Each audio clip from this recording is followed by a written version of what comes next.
My next and last speaker is Mr. Jamil Maqsood, again to provide you a viewpoint from the region itself. He's the Secretary of Foreign Affairs of the United Kashmir's People's National Party in Pakistan-administered Kashmir and Gilgit, Baltistan through which the coordinator passes.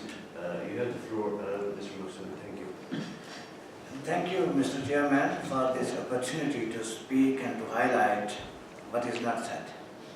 Ironically, two gentlemen, two fellow speakers very comprehensively talk about Pakistani occupied Kashmir regions, but isolating Gilgit-Baltistan from rest of Pakistani occupied Kashmir, in our view, would be equally strengthening Pakistani position on Gilgit-Baltistan. I would like to raise certain points that Pakistan is the illegal occupier in Pakistani occupied Kashmir, violating and denouncing United Nations Security Council resolution of 17th of January 1948, 13th of August 1948, followed by the Truce Agreement, and another United Nations Commission for India-Pakistan resolution of 1949 that was conditional with the withdrawal of Pakistani forces and tribal invaders from Pakistani occupied Kashmir, alias known as Azad Jammu and Kashmir, and which is called so-called Azad Kashmir in the United Nations documents. My dear fellows, and I would also like to tell you that Pakistan was asked to withdraw its forces, regular forces and armed tribesmen from this area. But nevertheless, she has consolidated its control, occupation on POK and going beyond its mandate given by the UNCIP, United Nations Commission for India-Pakistan, and at large by the world community. Pakistan segregated Gilgit-Baltistan from rest of the POK under 28th of April 1949 Karachi Agreement. In 1953, when Karachi was the capital of Pakistan, an United Nations Military Observer Group visited Karachi to tell them that they want to oversee, they want to monitor about the withdrawal, what is being done so far. And Pakistani officials and other people tell UNWGIP that we need 12 weeks because the POK and Gilgit-Baltistan is very difficult terrain, it's a Himalaya, it's a mountainous area, there are no roads, this and that, and we need 12 weeks in order to complete our withdrawal. But those 12 weeks were never happened. And later they divided both regions under their administration. So this is the first point. The second point is, which I want to bring to your kind attention, is that the first operation to occupy Kashmir by the Pakistanis was Operation Gulmarg, then Operation Gibraltar in 1965, then Operation Topek in 1987, and then Operation Kargil in 1990s that resulted ouster of elected civilian Prime Minister. I would also like to inform Madam Dr. Vandam that in 2008, when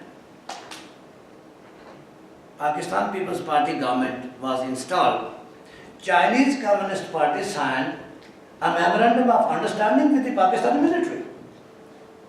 So it means they are telling civilians, if they happen to seize the power at Islamabad, that no, you are not our allies, the military, mullah, extremists, fanatics, they are our allies.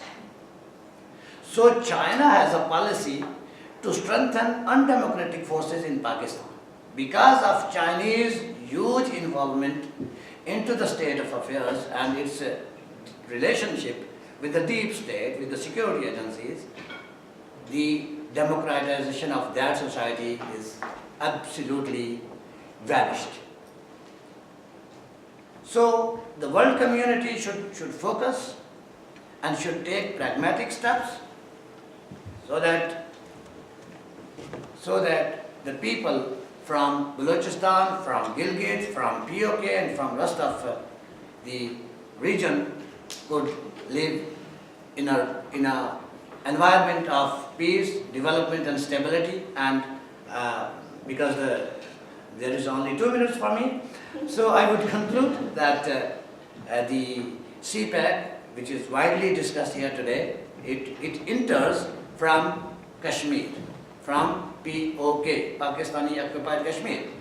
So keep in mind that if you will segregate, if you will isolate particular area, that is the area of former princely state of Jammu and Kashmir, and which is still present in the United Nations documents, which is also discussed in 2007 European Parliament resolution on Kashmir's present situation and the future prospect. Gilgit Baltistan is very much there, POK is very much there, and their rights and their ownership of natural resources are very much there. The last point I would raise that Pakistan has diverted Neelam River from Zafrabad, and now a huge majority of district Neelam and district Zafrabad in POK have been deprived of their water needs. So there is a huge problem, there is huge environmental disaster which is coming in our way, in the life of the people, and they are being forced to leave their land. And the third is Pakistan is violating state subject rule in Gilgit-Baltistan, as Mr. Junaid Qureshi has already mentioned, also in POK. And it is not the mandate of Pakistan to violate state subject rule and to allocate land to its military officers, to its businessmen. So please add these points to your resolution so that it should go widely to the world community. Thank you very much.